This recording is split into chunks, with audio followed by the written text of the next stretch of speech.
Plataus vartojimo prekių asortimentas gausėja. Netgi tiek geistų mėsos malimo mašinėlių pagaliau sulauks šeimininkės. Jas jau gamina Kauno Centrolito įmonė.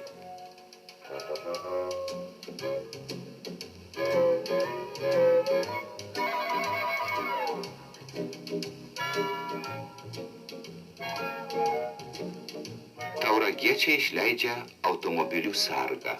Jį įrengus svetimas į mašiną neįlips. Deja, Respublikos vairuotojai kažkodėl dar juos ignoruoja. Gal per maža reklama?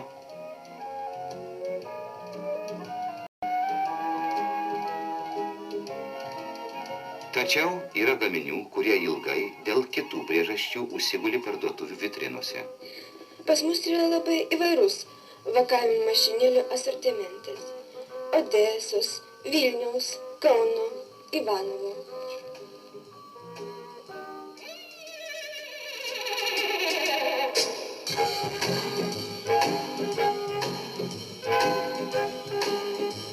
Kauno Dzeržinskio staklių gamyklos skyriaus viršininkas Antanas Deksnys. Dėl vakavimo mašinėlio. Tai ką, gal pirkti pas mus noritės? O kodėl pirkt? Todėl, kad gamykla neturėjo jų kur dėti. Nuo 1969 metų šių mašinėlių apie 3,5 štukų likę nerealizuotų ir neturime joms paklausos. Lietprekybos bazės vyriausias prekių žinovas. O viskas atrodo labai paprasta. Būtų daugiau dangtelių, išpirktų mašinėles.